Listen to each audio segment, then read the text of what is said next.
Bienvenue à tous. Je vais commencer ce petit atelier avec quelque chose de simple, mais d'important. Je vais me présenter rapidement.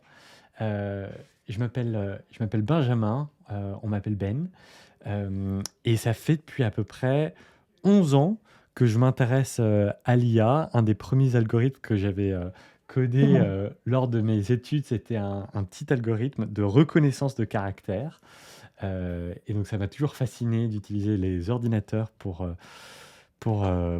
les pousser à réfléchir et pour nous aider à réfléchir. J'ai lancé une entreprise il y a 5 ans qui s'appelait Super Créative et on faisait des outils pour les freelances, pour les indépendants.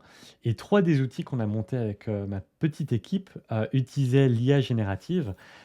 Et donc j'ai eu l'occasion assez tôt de voir tout ce qui était possible de faire avec OpenAI, avec leur API, avec l'IA pour, euh, pour intégrer ça dans mes produits.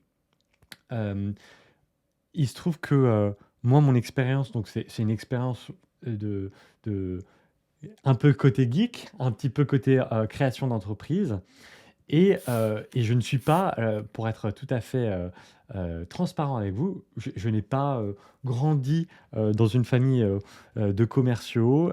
J'ai été dans une école de commerce, mais euh, dans mon ancienne entreprise, j'étais vraiment un piètre commercial, c'est-à-dire que je refusais catégoriquement de définir vraiment une cible.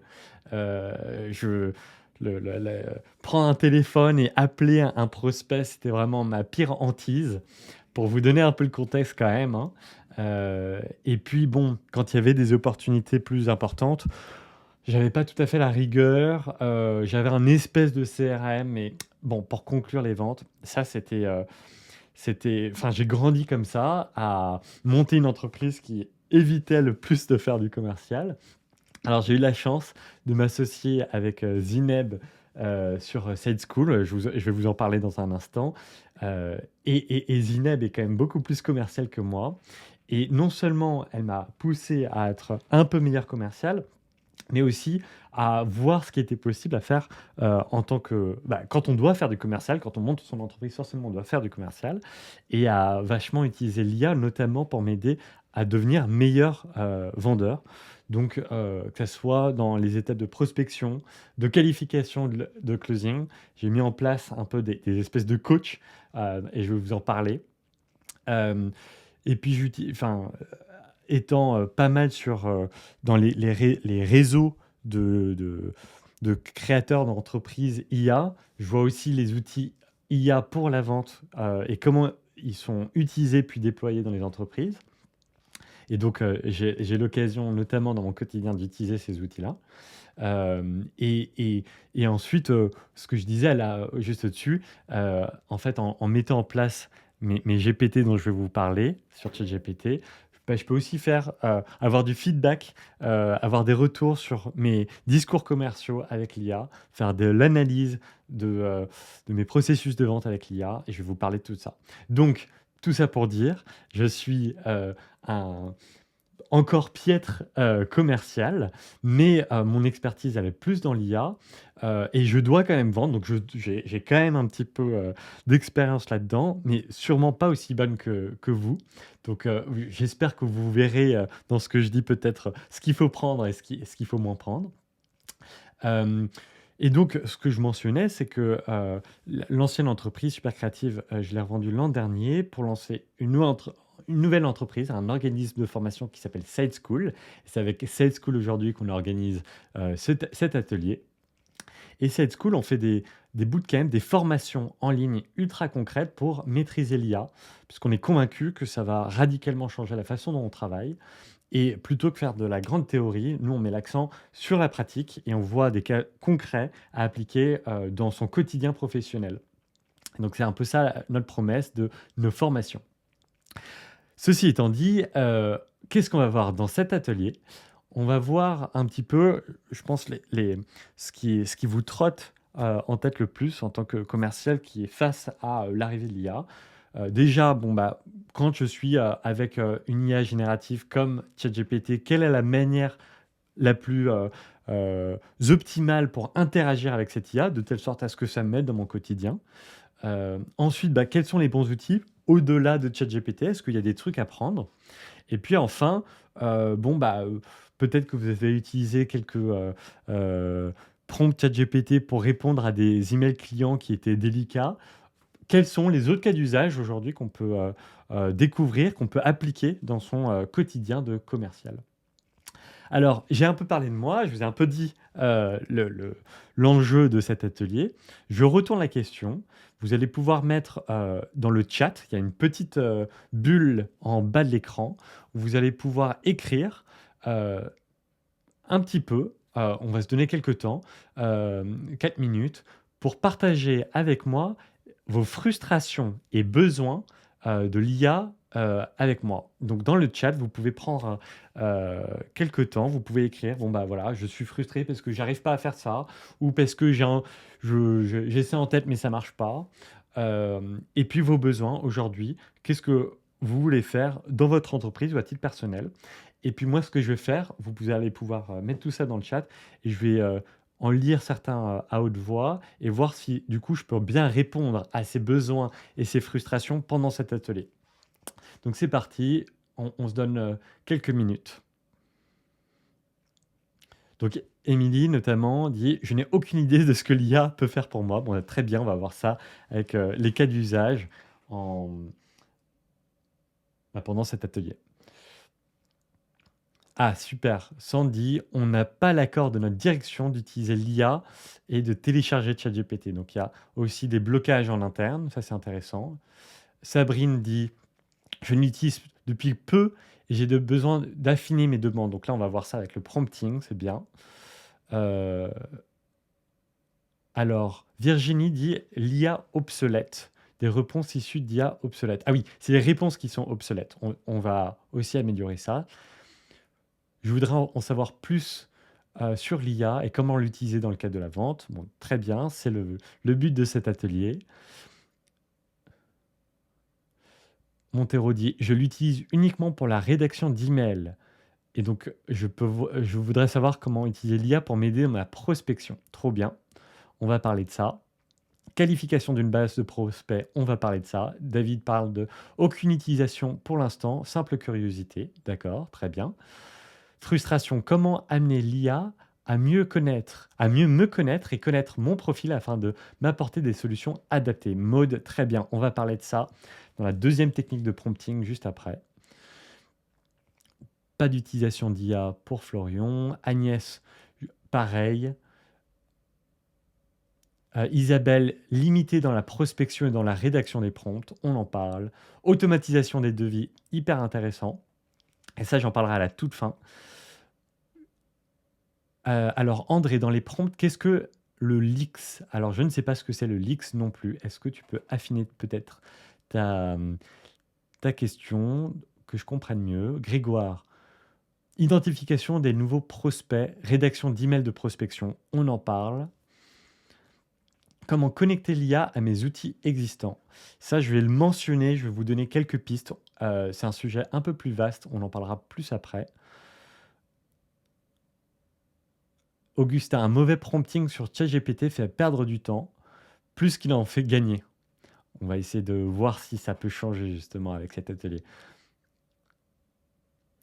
Nicolas, son besoin, structurer des documents et suivi de perf et autres.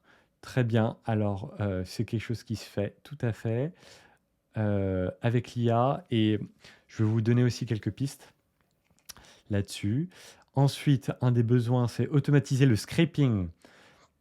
Donc là, on est plus dans l'automatisation, en effet. Et je vais vous donner un outil à la fin pour ça. Très bien. Côté RGPD, j'en parle à toute fin, toute fin. Comment l'IA peut m'aider à relancer mes prospects? J'en parle, je le mentionne. Vous allez voir, c'est un grand sujet. Veille des congrès existants pour faire venir à notre lieu événementiel. Ça, je peux me le noter. Faire la veille de concurrents et veille de congrès et ensuite, Ouais, je vais vous donner un bon outil pour ça. Veille concurrent. Je me le note là, mais si j'oublie, faudra me le rappeler. Veille concurrent aussi. Bon, super. Il y a plein de besoins, plein de frustrations, et je suis content. On a bien structuré notre atelier. Je pense qu'on va pouvoir répondre à beaucoup de ces besoins. Est-ce que vous êtes prêts? C'est parti. Alors, déjà, il faut savoir, si vous n'êtes, vous allez voir, l'atelier va être, très concret. J'espère que vous êtes, sur un ordinateur, si possible, de telle sorte à ce que vous puissiez faire les petits challenges que je vais vous donner. Il va se passer beaucoup de choses, donc il est possible que j'aille un peu vite et que vous vouliez revenir sur quelque chose que j'ai dit à la fin du live, à la fin de l'atelier. La bonne nouvelle, c'est que vous pourrez télécharger toutes les slides, toute la présentation, et on a un bonus en plus. Donc, on vous donne tout à la fin. Vous verrez, on vous donne tout à la fin.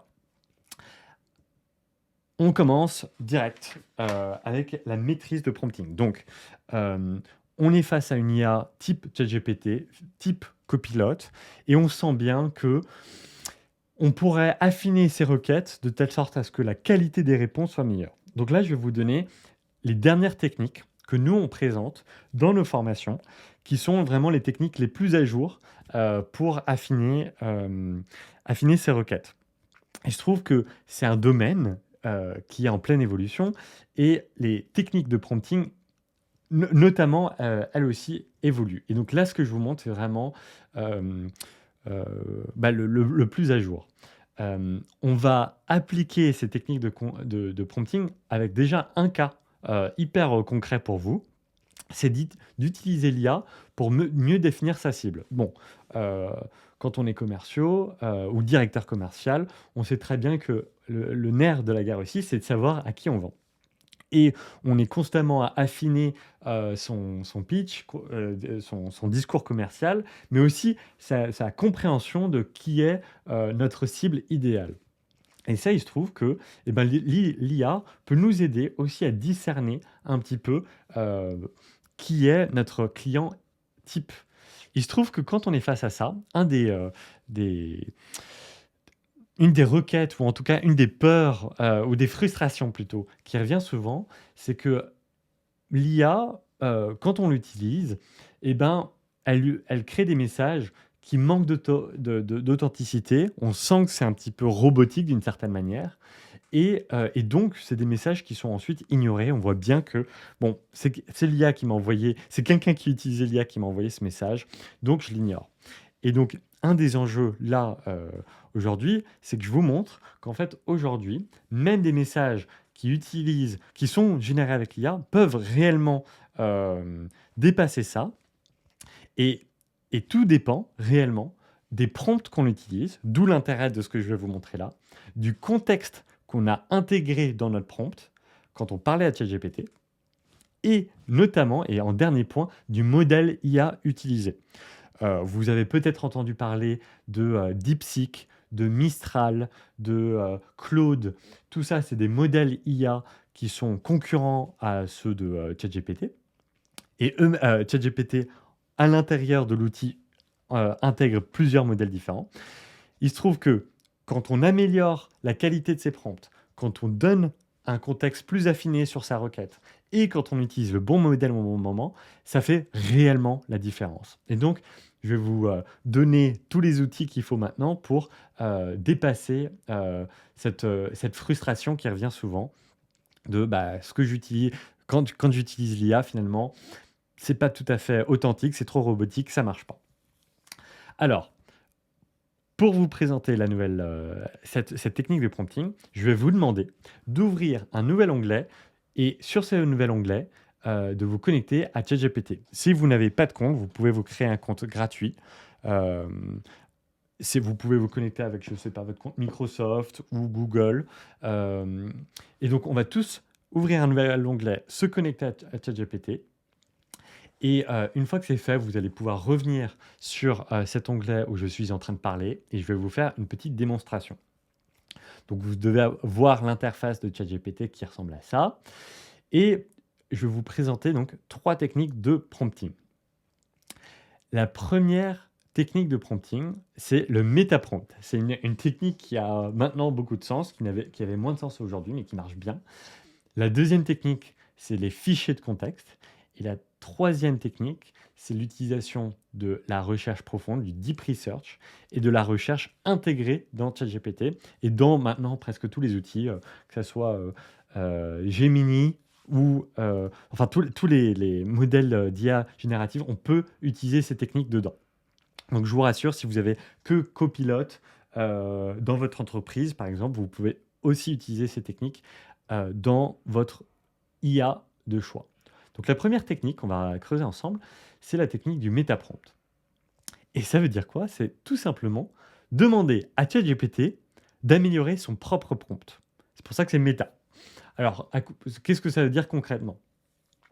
Admettons, j'ai fait une capture d'écran d'un email auquel je veux répondre, et puis j'écris sur ChatGPT, écrire un email pour répondre à ce prospect. Ça, c'est un prompt tout à fait simple, mais vous allez voir, il manque pas mal de choses là-dessus. Euh, un moyen donc très simple d'améliorer la qualité de réponse, c'est de dire plutôt que simplement écrire un email pour répondre à ce prospect, on va plutôt dire écris le prompt idéal pour faire l'action suivante, où là on lui donne l'action, donc là je veux que tu écrives un email pour répondre à ce prospect, puis ensuite fais l'action. Donc on lui demande d'écrire le prompt pour faire cette action, puis ensuite de réellement faire cette action. Vous voyez, c'est très méta. Quand est-ce qu'on veut faire ça? On veut faire ça dès qu'on sent que l'action est un petit peu complexe et qu'on on sait qu'un prompt plus développé pourrait nettement améliorer la qualité de nos réponses. Si on demande par exemple pourquoi le ciel est bleu, euh, a priori on n'a pas besoin d'avoir un méta-prompt pour améliorer la qualité des réponses. Il va juste nous donner une réponse qui peut nous satisfaire comme ça. Mais dès qu'on veut creuser un petit peu le sujet, c'est-à-dire qu'on veut aller dans la rédaction un peu plus poussée par exemple d'un email, d'un document, d'un devis, d'un quoi que ce soit, on peut utiliser cette technique donc de méta-prompt. On va lui demander d'abord d'écrire le prompt par rapport à ce qu'on veut, puis ensuite d'exécuter la tâche.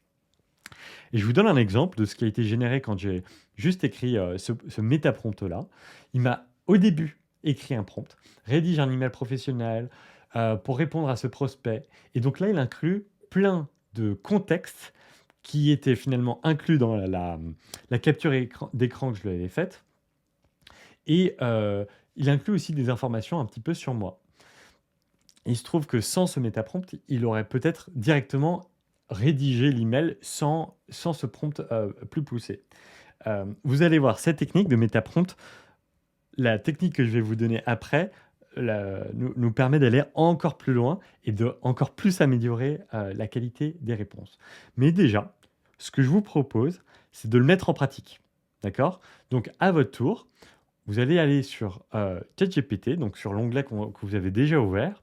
Et ce que je vais vous demander, c'est de définir avec ChatGPT, en utilisant du coup un métaprompt, de définir votre ICP, donc Ideal Customer Profile, votre cible idéale pour votre entreprise, à l'aide d'un métaprompt directement sur ChatGPT.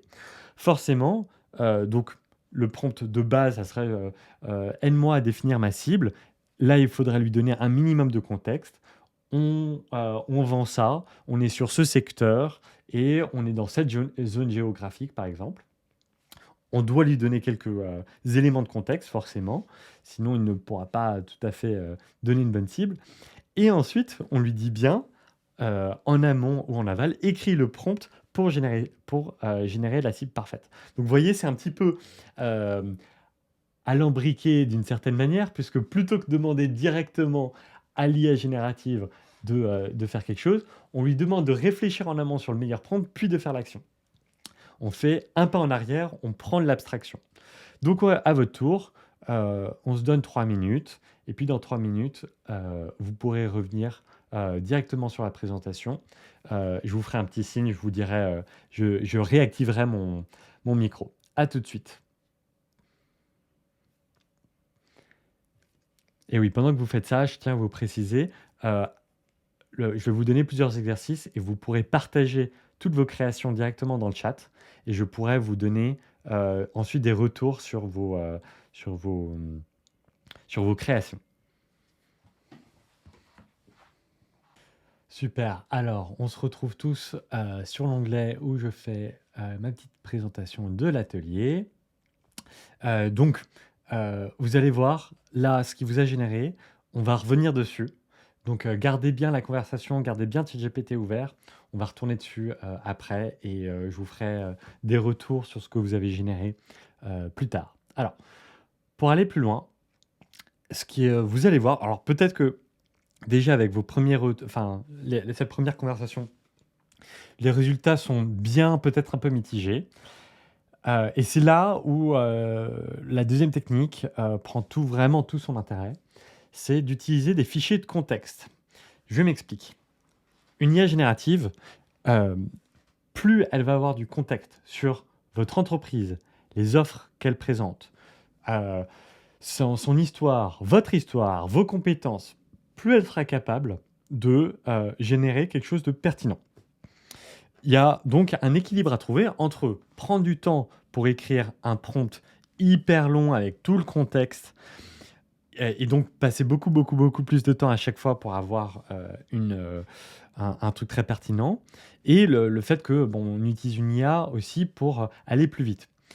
Et c'est là où un fichier de contexte a beaucoup de sens. C'est de dire toutes les informations qui vont m'aider à répondre à quelque chose de professionnel, par exemple, je vais réutiliser à chaque fois le même fichier dans lequel je vais donner du contexte sur l'entreprise, justement, et je vais vous partager un exemple de fichier de contexte. Donc, c'est un gain de temps de créer un fichier dans lequel on va mettre plein d'informations sur soi, sur son entreprise, mais c'est aussi un super moyen ensuite de passer d'une IA à une autre. Par exemple, là, on fait quelque chose avec Copilot, puis ensuite, on va essayer ChatGPT. Et on n'a pas besoin de recommencer à zéro à chaque fois. Bien sûr, et on en parlera à la fin de l'atelier, quand on utilise un fichier de contexte, on est confronté aux notions de confidentialité et de sensibilité des données, puisqu'on partage potentiellement des choses qui sont privées à une IA. Et donc, c'est là où il faut faire en effet très attention. Quand on a un compte gratuit d'un outil comme ChatGPT, mais ça peut être Mistral, Google, Gemini ou autre, il faut savoir que si on ne paye pas, nos données sont très souvent, voire tout le temps, utilisées dans l'entraînement de leur modèle à eux. C'est-à-dire qu'ils peuvent très bien reprendre ensuite certains du texte qu'on leur a donné pour entraîner leur modèle, et donc de telle sorte à ce que si quelqu'un plus tard parle à cette IA aux conversations, certaines de ces informations peuvent resubmerger d'une certaine manière comme ça. Donc, ce qu'il faut juste savoir très rapidement là-dessus, c'est que les versions payantes, donc ChatGPT Enterprise ou Copilot, sont par défaut n'entraînent pas les modèles sur ces données-là. Et donc, on utilise les modèles d'IA générative sur des comptes gratuits que sur des requêtes qui sont pour des projets personnels, par exemple, qui ont peu d'intérêt. Mais dès qu'on est dans une grande entreprise, en effet, il faut faire attention ou utiliser les IA internes qui... voilà. Et donc là, dans une IA interne ou dans un ChatGPT Enterprise, par exemple, c'est complètement OK d'utiliser un fichier de contexte. Et donc, pareil, là, le cas que je vais vous partager pour vous pousser à créer votre propre fichier de contexte, c'est le cas suivant, d'utiliser ChatGPT, une IA générative, pour écrire un script de vente. Donc, vraiment quelque chose de fondamental aussi dans la vente. On est face à un prospect, on veut le convaincre. Quel est le bon cheminement pour le pousser à potentiellement un prochain rendez-vous? Et l'IA, avec le bon contexte, avec un métaprompt, peut être redoutable non seulement pour générer un premier script, mais aussi on lui donne notre script actuel et il propose des axes d'amélioration. Et c'est là où justement, nous, on entend beaucoup parler, quand on parle à des commerciaux d'IA, bah, que l'IA ne remplacera jamais un commercial. Euh, alors, pour tout à fait, enfin, quand on est face à quelqu'un qui nous comprend, c'est vrai que c'est très difficile d'imaginer que un humanoïde avec de l'IA à l'intérieur pourra avoir le degré d'empathie qui pousse réellement à la vente. Même dans un futur à moyen terme, dans 5-10 ans, peut-être que dans 50 ans, ça sera différent. Mais cependant, aujourd'hui, l'IA est tout à fait capable de voir ce qu'on fait déjà dans nos processus de vente et nous améliorer. Donc, par exemple, ce que je viens de dire, d'améliorer nos scripts de vente. Je vous montre maintenant à quoi ressemble un fichier de contexte, là sur mon écran, pour cette school. Là, vous avez vu, je lui donne un petit peu de contexte sur comment ce fichier va être utilisé. Donc, je lui donne du contexte pour les agents et les IA, comment ils doivent lire ce document. Et ensuite, je lui donne vraiment bah, plein d'informations sur notre entreprise. Alors, je vais vous partager maintenant tac, tac, tac, où est-ce qu'il est? Ah, ah, je vais le rouvrir. Hop, c'est pas grave. Moi, je l'ai fait sur Notion, on peut le faire sur Word, on peut le faire sur ce qu'on veut. Context file, voilà. C'est juste un exemple donc, que vous pouvez voir sur mon ordinateur. Donc, je lui donne un peu de contexte pour l'IA. Et puis ensuite, je lui donne un résumé de l'entreprise. Donc là, c'est pour notre entreprise Side School, notre secteur, notre taille d'entreprise, où est-ce qu'on est basé, une petite histoire sur comment on s'est créé, notre offre, donc les services qu'on propose, ou les produits qu'on pourrait proposer, nos outils en interne, notre vision pour le futur, comment on a fait grandir l'entreprise, et aussi du contexte sur qui fait partie de l'entreprise, de telle sorte à ce qu'ils comprennent nos forces en interne. Ça, c'est un exemple de fichier contexte qui améliore réellement la génération ensuite. Euh, et donc, euh, la réflexion qui découle de ça, c'est ah bah super, oui, je peux me poser 20 minutes, 30 minutes, 1 heure pour faire ce super fichier de contexte, mais justement, je peux peut-être utiliser l'IA générative pour m'aider à générer ce fichier de contexte. Et c'est là où je vous présente un, un outil formidable qui est intégré aujourd'hui dans ChatGPT. C'est l'outil de recherche profonde, Deep Research. Euh, il faut savoir une chose, c'est que Deep Research, c'est un outil super puissant, mais qui est aujourd'hui accessible que pour les comptes plus Teams et Enterprise, donc les comptes payants. Pour les comptes gratuits, je vais vous donner une alternative qui est bien, qui n'est pas aussi bien, mais qui vous permettra de plus rapidement générer un fichier de contexte sur vous et votre entreprise voilà, si vous voulez vous jouer au jeu. Et donc ça, c'est le premier truc que je vais vous montrer dans un instant. Et euh, la deuxième technique pour donner plus de contexte à une IA et améliorer la qualité des réponses, c'est d'activer le mode mémoire sur ChatGPT. Et ça, c'est un énorme avantage qu'a ChatGPT, mais que n'ont pas les autres IA génératives comme Gemini ou Copilot. C'est que dès qu'on va parler de soi-même à ChatGPT, ou on va parler de son entreprise, il va ajouter une petite ligne qui est un récapitulatif de notre requête, qui va ensuite intégrer dans les prochaines requêtes qu'on posera, qu'on demandera à ChatGPT. Donc, par exemple, si je dis, un exemple bateau, mais j'aime bien les glaces, eh bien, juste, j'écris ça sur ChatGPT, et ben, ChatGPT va faire une petite ligne. Ben aime bien les glaces et pourra réutiliser ça dans le contexte sur les prochaines générations. Et donc, comment activer le mode mémoire? Je vous montre tout de suite dans ChatGPT. Si vous allez en haut à droite de votre compte et ensuite dans Paramètres, vous allez voir Gestion des données à gauche. Et là, donc, un des trucs que vous pouvez voir, c'est améliorer le modèle pour tous, bien le désactiver. Donc, pour faire attention que ces données restent avec nous. Si je vais vous montrer un autre truc juste après. Hop, et dans personnalisation, là, j'ai bien activé le mode mémoire et dans le mode mémoire, on peut voir aussi toutes les mémoires qu'il a fait. Donc là, c'est la liste de toutes les mémoires, heu, qui, peu à peu et grandit plus on parle avec, ChatGPT. Donc ça nous aide à créer automatiquement du contexte au fil de l'eau. Et donc ce que je voulais vous montrer, oui, c'est, tac, tac, tac.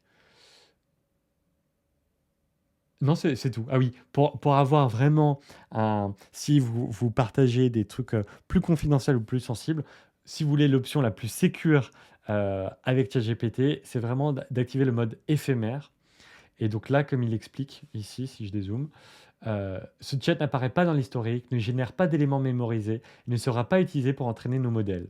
Pour des raisons de sécurité, voilà, on va conserver une copie pendant 30 jours maximum. Donc ça, c'est si vous parlez heu, de choses plus confidentielles. Olivier demande: «Est-ce qu'il y a un mode mémoire sur Copilot?» Jusqu'à là, non. Ils viennent de faire une petite, présentation Microsoft il y a quelques jours sur, la nouvelle version de Copilot. Je n'ai pas vu la fonctionnalité de mémoire intégrée dans, la nouvelle version de Copilot, donc je ne crois toujours pas. Mais à vérifier, je ne suis pas à 100 sûr de moi. C'est juste sur, le récapitulatif, je ne l'avais pas vu passer en tout cas. Voilà, donc vous avez vu, comment activer le mode mémoire et donc maintenant, je vais vous montrer, hop. Là, l'option qui est intéressante, c'est l'option de recherche approfondie. Et donc, quand on active cette option-là sur un compte Plus ou Enterprise, on va être capable de générer un rapport sur notre entreprise qu'on pourra réutiliser ensuite comme fichier de contexte pour notre entreprise. Donc, euh, ça, c'est pour si vous avez un compte payant. Si vous avez un compte gratuit, vous pouvez juste activer le mode recherche où il va juste regarder un, 2, voire 3 liens et vous potentiellement vous aider à générer votre fichier de contexte plus rapidement. Si vous voulez aller beaucoup plus loin, là, vous pouvez avoir un rapport de 20 pages alors que là, ça serait que un fichier de contexte d'une page, quoi. Et donc là, on peut lui poser, par exemple, une question, créer un rapport que je pourrais utiliser comme fichier de contexte sur l'entreprise prise Side School. Et là, c'est même bien de lui donner du coup le lien, par exemple, de notre entreprise, de telle sorte à ce qu'il s'assure que ça soit bien le bon site, le bon domaine. Et donc ensuite, quand on lance sur Side School, je lance cet exemple. Là, ça peut prendre 5, 10, 15 minutes pour générer ce rapport, mais c'est un rapport beaucoup plus approfondi. Et donc, quand on lance une requête de recherche approfondie, il va nous poser des questions en plus pour affiner un petit peu notre requête. Donc là, on peut lui dire oui, non, oui, machin. Euh, surtout, surtout. Ensuite, est-ce une analyse externe? Oui. Destiné pour tout. Vraiment, je fais la chose la plus large pour tout. Vraiment, je veux un rapport général. Et on lance ça. Et ensuite, là, il va lancer la requête et on va pouvoir voir une petite barre de progrès, démarrage de la recherche. On y reviendra peut-être à la fin de l'atelier, le temps que ça charge. Je voulais vous montrer comment ça marche. Et ça vous aide ensuite à gagner du temps pour non seulement générer des fichiers de contexte, mais pour plein d'autres choses. Et ça fait partie vraiment des fonctionnalités de ChatGPT les plus poussées et les plus puissantes. Donc voilà, l'outil recherche, si vous n'avez pas de compte payant, à votre tour de faire un petit script de vente. Vous pouvez lui ajouter, donc là, vous n'avez pas eu le temps d'écrire un grand fichier de contexte. Par contre, vous pouvez pousser un petit peu le contexte un peu plus loin. Et n'hésitez pas à réutiliser la technique de MetaPrompt. Je sais que ça va vite et je sais qu'il y a pas mal de concepts à droite à gauche. Je vous le rappelle, si vous êtes arrivé après, qu'on vous donne accès aux slides et aux outils, un bonus à la fin de l'atelier, si vous voulez revenir sur les exercices étape par étape. On se donne 3 minutes. Si vous avez des questions, n'hésitez pas à les mettre dans le chat. Et puis, Et puis ensuite, j'avance avec l'atelier.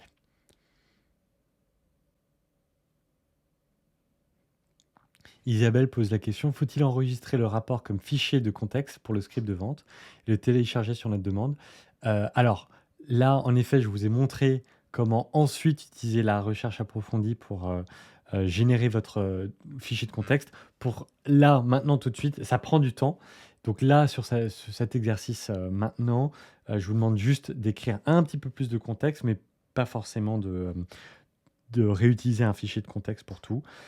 C'est pas nécessaire maintenant, vous pourrez le faire plus tard. Et une fois, oui, que donc le ChatGPT et la recherche approfondie a fini le rapport, on peut lui demander en effet de télécharger tout en PDF et où on copie-colle tout le contenu qu'on met dans un Word ou sur Notion ou Google Docs pour le retravailler et changer des, voilà, des détails.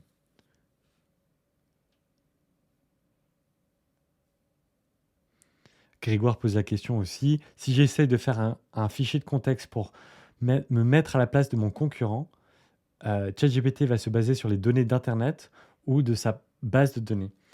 Il va faire, alors il va faire les deux. Il va surtout aller regarder les sites web publics aujourd'hui, Grégoire. Et ensuite, il va utiliser la, ses capacités de raisonnement pour créer un tout cohérent.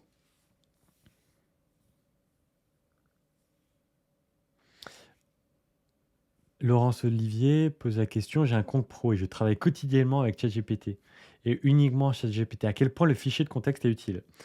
Alors, il est vraiment utile pour des... il est vraiment utile. Ce que vous pouvez faire si vous n'avez pas envie de inclure à chaque fois le même fichier, vous pouvez créer, si vous avez un compte payant justement, un GPT qui, où vous incluez, vous mettez le fichier de contexte à l'intérieur et vous réutilisez le même GPT à chaque fois pour éviter de remettre le fichier de contexte. Je ne sais pas si vous êtes, ouais, si vous êtes familier avec, voilà, très bien, avec les GPT. Très bien. Alors, le temps est révolu. Ce que je vous propose, c'est de revenir là sur ma présentation et on va découvrir ensuite vos créations, vos générations. Et donc, ce que je vais vous demander, c'est de partager votre lien ChatGPT pour que je puisse vous faire des retours sur ah bah ça c'est intéressant, ça c'est amélioré.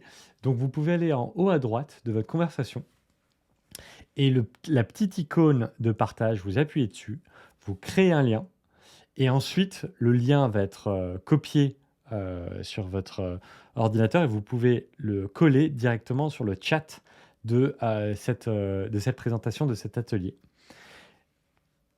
Et comme ça, je vais pouvoir vous donner des retours pour ceux qui le veulent. Donc en haut à droite, partage de la conversation, création du lien. Et ensuite, vous pouvez le mettre dans le chat.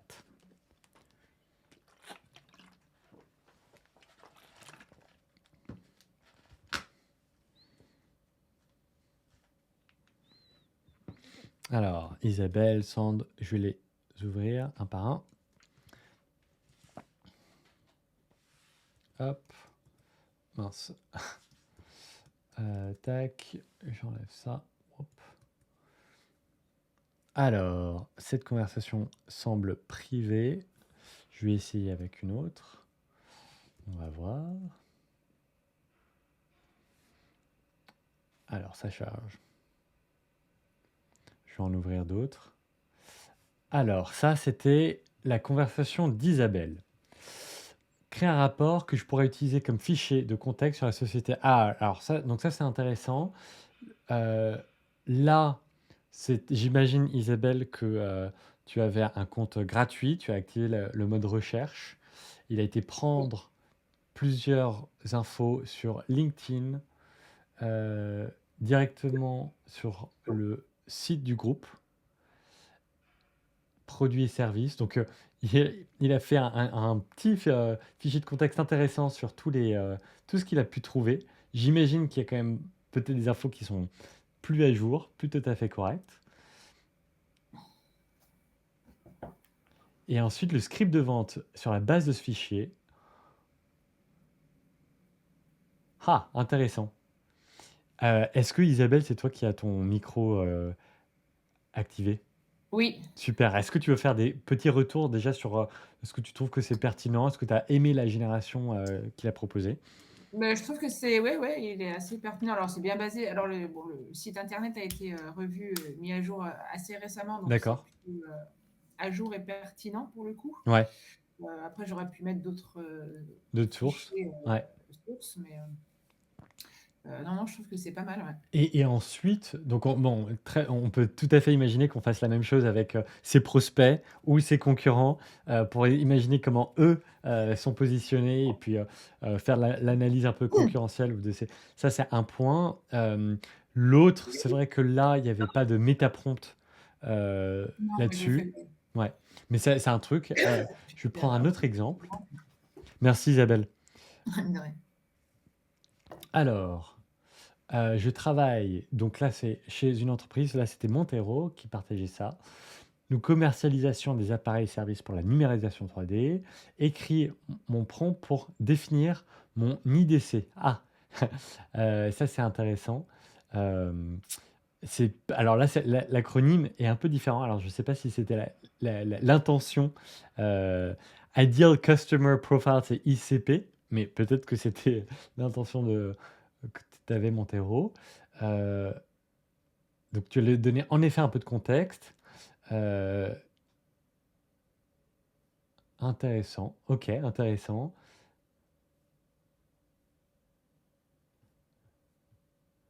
Ok, intéressant. Ça, un pitch pour le prospect du mobilier design pour protéger une corde. Ah, et là, c'est intéressant. Il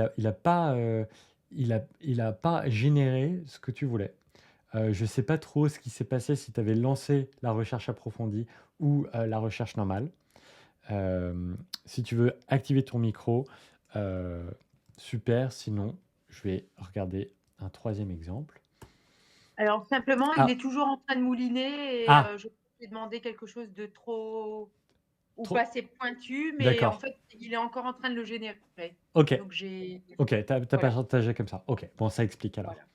voilà. Euh, je vois maintenant pour Joséphine, on vend des team building sur Paris et la Bretagne. Écris-moi un prompt pour générer la cible parfaite.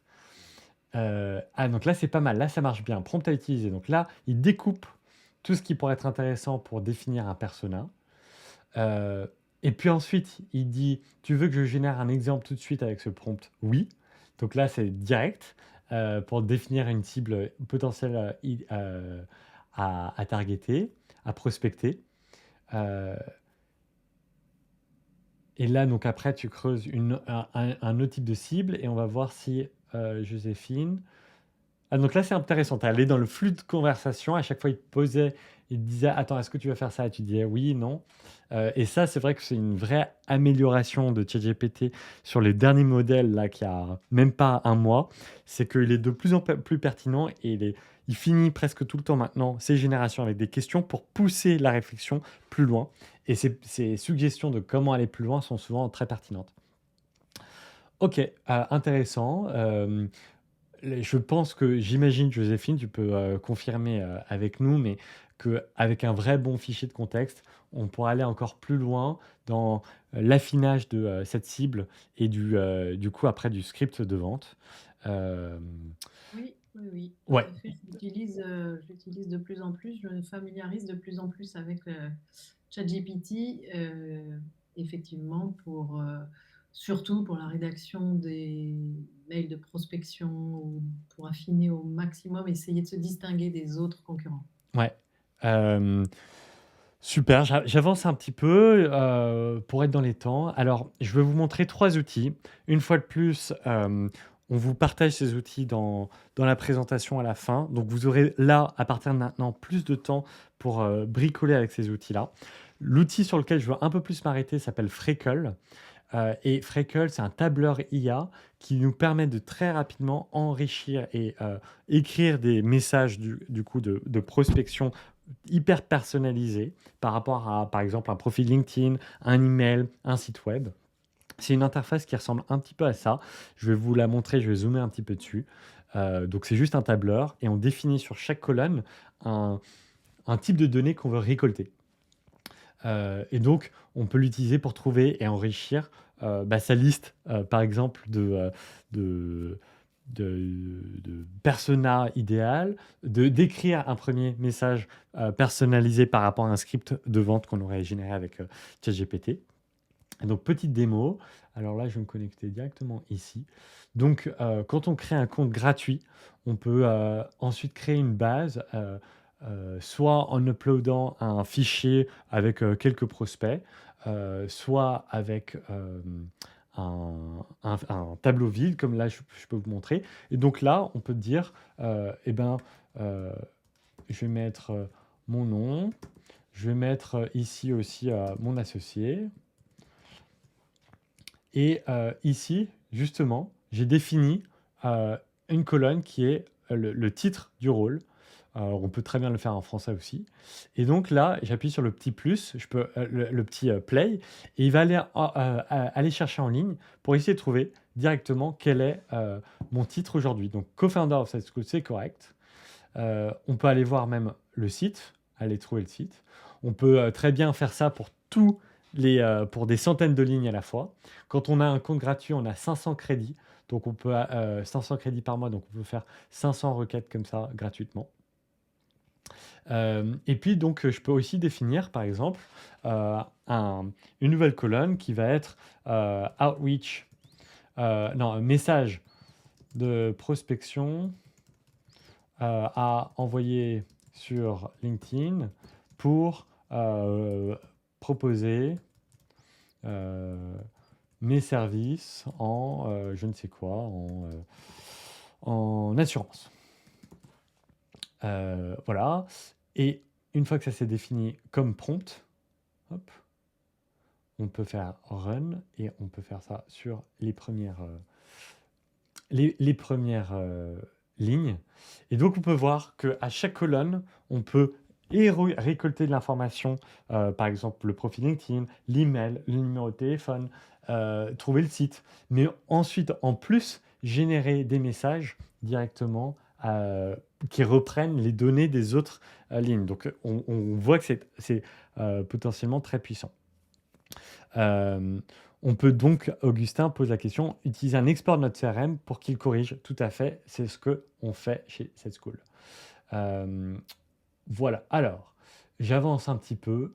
3 outils qui sont intéressants en tant que commerciaux avec l'IA. Le premier, c'est Exa, qui nous permet de faire justement des listes de prospection hyper bonnes avec leur dernière fonctionnalité qui s'appelle Webset, que je vais vous montrer très rapidement. Un autre outil qui gagne beaucoup en popularité aujourd'hui, vous en avez peut-être entendu parler, s'appelle Gamma et nous permet de générer des présentations très rapidement avec l'IA, avec un prompt. La force de Gamma, c'est que donc très rapidement, on peut avoir des slides et quand on lui donne un bon fichier de contexte, notre site, notre charte graphique, il peut aller vite. Mais justement, sur la charte graphique, dès qu'on va aller plus loin dans la customisation des slides, on est vite bloqué dans Gamma. Donc, on peut exporter sur PowerPoint ou Google Slides pour aller affiner ensuite nos présentations. Mais c'est un vrai gain de temps. Et Perplexity, vous en avez peut-être aussi entendu parler, c'est un outil qui combine un peu Google et ChatGPT pour faire des recherches web augmentées par l'IA. Donc, Exa, ça ressemble à ça. C'est une barre de recherche. On lui donne plein de critères sur les prospects qu'on voudrait, par exemple, démarcher. Et ensuite, avec un compte gratuit même, nous permet, va faire une liste hyper poussée. Donc, à la différence de Freckle, on a déjà une liste de personnes. Là, c'est pour carrément aller trouver ces personnes quand on ne les a pas. Ces prospects quand on ne les a pas. Gamma, ça ressemble à ça. Je vais vous montrer, je ne sais pas si... Ouais, c'est un peu tendu sur le temps. Vous pourrez regarder à votre propre rythme avec les comptes gratuits. Et Perplexity. Je vais vous parler brièvement des cas d'usage un peu commerciaux. Comme on l'a vu, on peut sourcer des leads avec l'IA, comme avec des outils comme Exa. à faire même carrément des résumés de pages LinkedIn pour comprendre si c'est vraiment un décideur, un sponsor, un champion, avant qu'on lance un appel avec un prospect. Dans l'outbound, quand on démarche, des outils comme Freckle nous permettent de personnaliser nos messages et scorer rapidement l'intérêt de notre prospect, euh, de, nos, euh, de nos deals, de nos opportunités. Pour construire et raffiner un argumentaire de vente, c'est aussi hyper utile d'utiliser l'IA, que ce soit donc pour préparer ses appels, mais aussi pour challenger un peu notre discours de vente, que ce soit comprendre le type d'objection qu'on pourrait avoir, le type d'acheteur et customiser ou modifier notre discours de vente par rapport au type d'acheteur. Euh, mais même aussi donc pour le suivi et la relance, ça c'est plutôt intégré dans nos outils de CRM. Il se trouve que les outils CRM sont pas encore hyper à jour pour faire ça, mais ça va le devenir dans les mois et années à venir. Euh, et donc comprendre avec les signaux faibles, ce prospect a fait ça, ça, ça, c'est ce type de message qu'il faut lui envoyer, ça sera intégré dans nos CRM.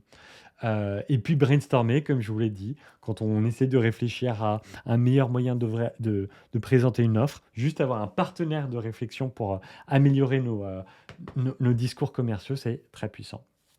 Et donc pour aller plus loin euh, et accélérer vos ventes, nous on fait un bootcamp, donc c'est un peu mon moment aussi pour vous faire mon petit discours commercial aussi. On fait une formation qui commence le 5 mai, donc c'est à peu près dans un mois, tout en ligne, qui est finançable par Calliope, donc par votre entreprise. Et donc, qu'est-ce que c'est que cette formation d'IA pour les commerciaux spécifiquement?